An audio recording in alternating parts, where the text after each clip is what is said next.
Hello everyone, welcome in my channel social science express. आज हम इस वीडियो में रिसोर्स और उसके बारे में पढ़ेंगे, उसके टाइप्स के बारे में पढ़ेंगे। रिसोर्स एंड डेवलपमेंट, जो कि ज्योग्राफी का पहला चैप्टर है एनसीईआरटी का 10th क्लास का, इसके बारे में पढ़ेंगे।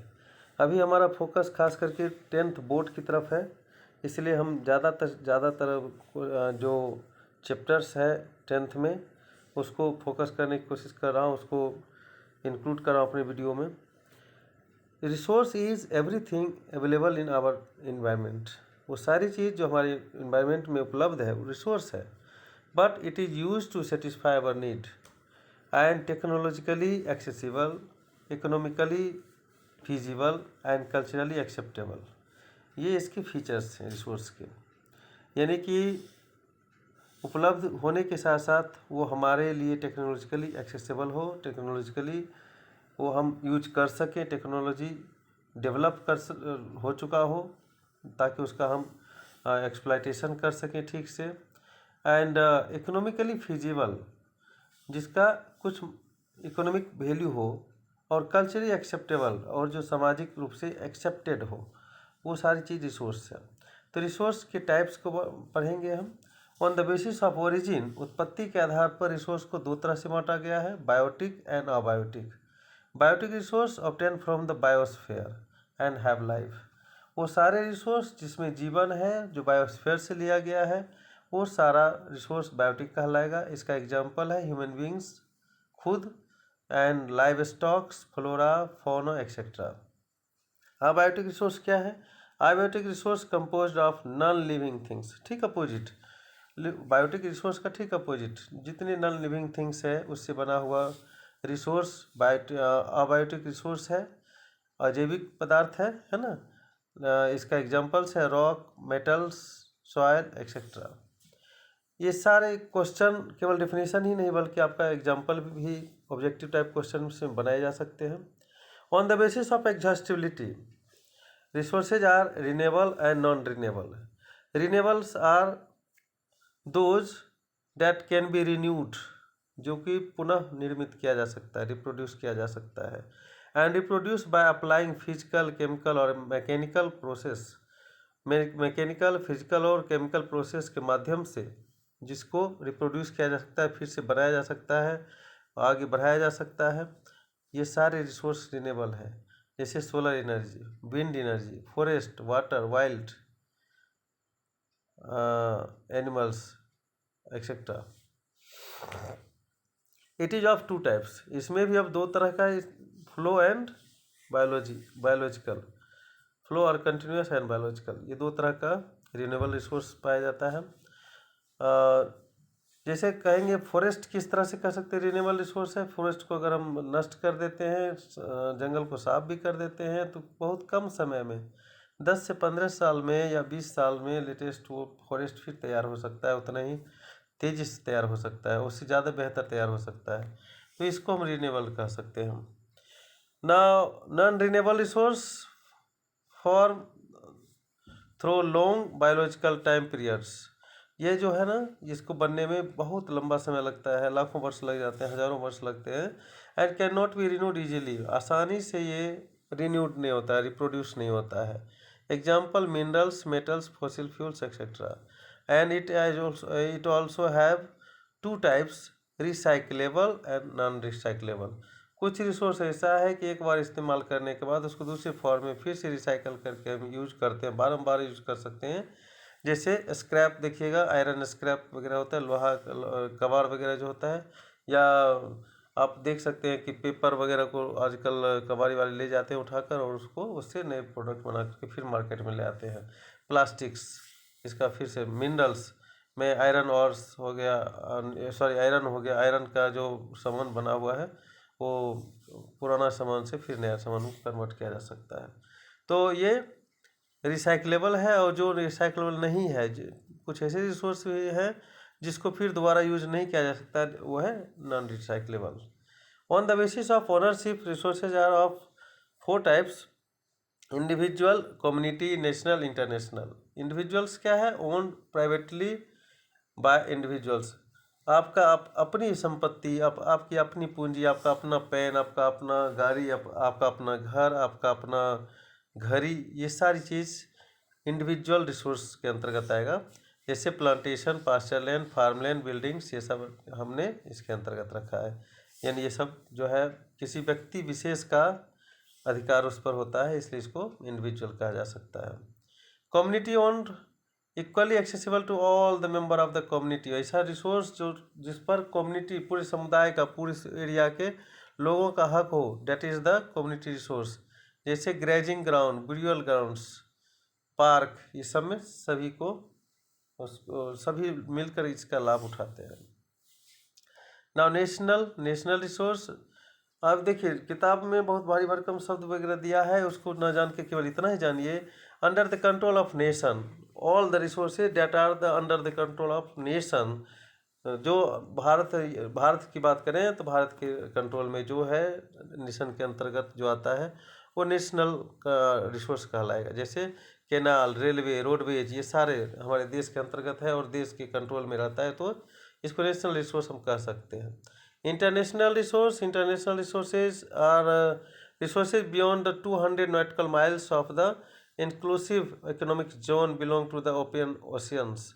समुद्र के अंतर 200 नॉटिकल माइल्स के बाद पूरे इंटरनेशनल संस्थाओं के द्वारा संचालित होता है और ये इस पर सभी देशों का हक होता है। Can not be use by any country without the permission of the international institution. अगर आप इस रिसोर्स को इस्तेमाल करना चाहते हैं तो आपको इंटरनेशनल इंस्टीट्यूशन से आपको परमिशन लेने की जरूरत पड़ेगी, किसी भी कंट्री को परमिशन लेना पड़ेगा। और एक चीज़ और इसमें बता दें आपको, फिजिक्स का क्वेश्चन हो सकता है ये कि समुद्री दूरी को नॉटिकल माइल्स में हम नापते हैं, और समुद्री गहराई हो, पानी की गहराई को हम फैदम में मापते हैं। ठीक है, आगे चलिए। On the basis of status of the development, किस तरह से विकास हुआ है कि इसके रिसोर्स के एक्सप्लाइटेशन के लिए या यूटिलाइजेशन के लिए किस तरह से हमने विकास किया है, धीरे धीरे किस तरह से तरक्की किया, यहाँ तक कैसे पहुँचे, इसके आधार पर ये 4 तरह का पाया जाता है। रिसोर्स को 4 तरह से बांटा गया है: potential, developed, stock and reserves. Potential resource found in the region but not yet have been utilised, पाया तो जा रहा है इस एरिया में, कहीं एरिया में पाया जाता है, लेकिन अभी तक उसका इस्तेमाल शुरू नहीं कर पाए हैं, है ना, इसका इस्तेमाल शुरू ही नहीं कर पाए हैं। डेवलप्ड रिसोर्स क्या है? डेवलप्ड रिसोर्स, इसमें इसका सर्वे हो चुका है, हमको जानकारी है इसकी क्वांटिटी कितनी है, इसकी क्वालिटी क्या है, इसको कहाँ इस्तेमाल किया जा सकता है, डिटरमाइंड हो चुका है यूटिलाइजेशन के लिए, है ना। तो इस ऐसे जिसका सर्वे हो चुका है, क्वालिटी और क्वांटिटी जिसका नोन है, जिसके बारे में हम जान रहे हैं, जैसे कोल, पेट्रोलियम्स, इसको हम बोलेंगे डेवलप्ड रिसोर्स।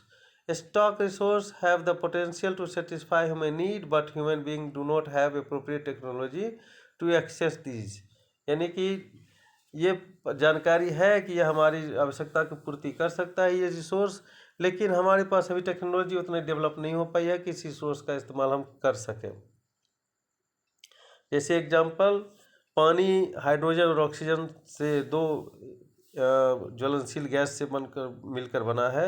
अगर हम वाटर से हाइड्रोजन और ऑक्सीजन को अलग कर सकते हैं, करने की कुछ टेक्नोलॉजी ईजाद कर लें और कर लें आसानी से, तो हमारे लिए जो फ्यूल्स की समस्या है, बहुत बड़ी समस्या ख़त्म हो जाएगी। तो these are the stocks. Reserve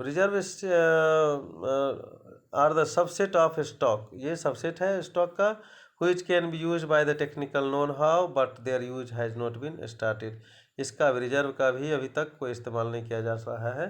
जैसे कि रिवर वाटर हम जानते हैं बहुत सारा इस्तेमाल है, इसके माध्यम से हम हाइड्रो इलेक्ट्रिसिटी को जनरेट कर सकते हैं, लेकिन अभी भी हम इस चीज़ पर अमल नहीं करना शुरू किए हैं। तो डेट इज़ द रिजर्व। कुछ इम्पोर्टेंट पॉइंट्स है, इसके अलावा अदर्स पॉइंट्स है इस टॉपिक से। हालांकि इसका जो सेकेंड पार्ट था इस चैप्टर का, जिसमें टाइप ऑफ सॉइल्स है, इसका वीडियो मैंने पहले ही बना लिया है, पहला वीडियो यही दिया था मैंने, आप उसको देख लीजिएगा। डिफरेंट टाइप ऑफ सॉइल्स, बहुत अच्छा वीडियो है वो, बहुत अच्छे लोगों ने उसका रिस्पॉन्स दिया है और उसमें बहुत ज़्यादा अच्छा क्वेश्चंस आपको कवर हो जाएगा। तो कुछ इंपॉर्टेंट टर्म्स जो बच जा रहा था उसको मैंने इसमें इंक्लूड किया। 5-7 टर्म्स है, इसको जान लीजिए। Development of resources, resources are vital for the human survival and for maintaining quality of life. जीवन की संरचना के लिए, जीवन की संरक्षा के लिए रिसोर्स का इस्तेमाल करना बहुत ज़रूरी है, रिसोर्स की बहुत ज़रूरत है। So over utilisation of resources had lead to the serious global problem like the global warming, ozone layer depletion and land degradations. Sustainable economic development means, ये आता है क्वेश्चन अक्सर, सस्टेनेबल डेवलपमेंट, इकोनॉमिक डेवलपमेंट क्या है। Sustainable economic development means development should take place without damaging the environment and development in the present should not compromise with the need of the future generation. यानी कि कह रहा है कि हम resource का सस्टेनेबल डेवलपमेंट में ऐसा कहीं नहीं बताया गया है कि रिसोर्स का इस्तेमाल साफ बंद कर देना है। रिसोर्स का इस्तेमाल हमको करना है, साइंटिफिक वे में करना है, जितनी आवश्यकता है उतना ही करना है, और ऐसा करना है इस साइंटिफिक वे से, इस तरह से करना है इसका इस्तेमाल कि इन्वायरमेंट के साथ छेड़छाड़ भी ना हो और आने वाली जनरेशन के साथ कंप्रोमाइज़ भी ना करना पड़े। सो इस तरह से हम सस्टेनेबल डेवलपमेंट को अपनाकर रिसोर्स को बेहतर तरीके से इस्तेमाल कर सकते हैं। The first international Earth Summit was held in Rio de Janeiro in June 1992। ये क्वेश्चन आता है कब हुआ था, ये हो सकता है ऑब्जेक्टिव क्वेश्चन आ सकता है। The first international Earth Summit was held in Rio de Janeiro in June 1992।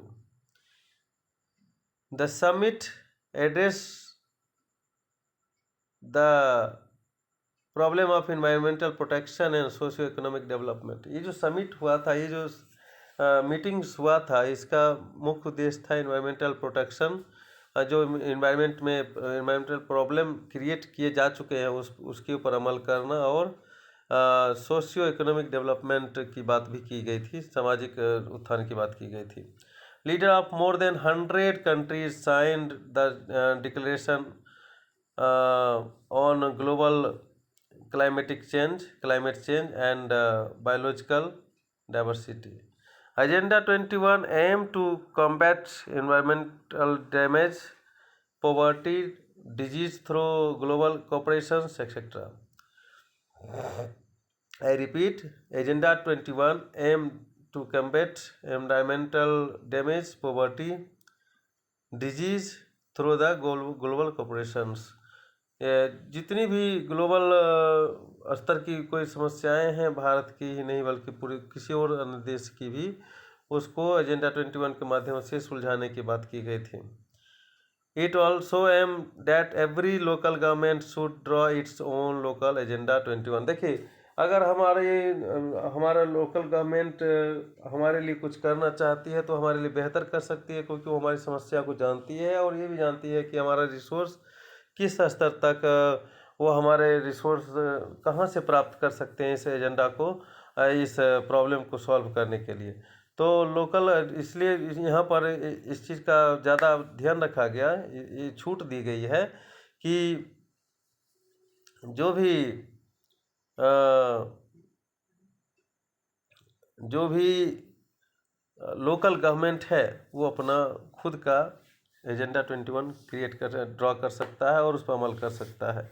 Resource planning is essential for sustainable development in India because some regions are rich in one resource but are deficient in other resources। देखिए, बहुत सारे, हमारा India बहुत बड़ा देश है और यहाँ पर तरह तरह की रिसोर्सेज पाए जा रहे हैं, लेकिन इसमें क्यों ज़रूरत है सस्टेनेबल डेवलपमेंट की, क्यों ज़रूरत है रिसोर्स की प्लानिंग करने की? तो सबसे बड़ी बात यह है कि हमारे इतनी बड़े देश में किसी राज्य में किसी रिसोर्स की अधिकता है तो किसी दूसरे रिसोर्स की न्यूनता है। यानी कि कोई रिसोर्स बहुत पर्याप्त मात्रा में पाया जा रहा है, लेकिन कुछ ये और रिसोर्स की बात करें तो वहाँ पर नाम मात्र का भी नहीं है। तो इस तरह से हम अगर रिसोर्स की प्लानिंग करते हैं तो हम सब देश के पूरे क्षेत्र में, पूरे चारों दिशाओं में हम समान रूप से उस रिसोर्स को डिस्ट्रीब्यूट कर सकते हैं, उसके लाभ को पहुँचा सकते हैं। So resource planning is very important, essential.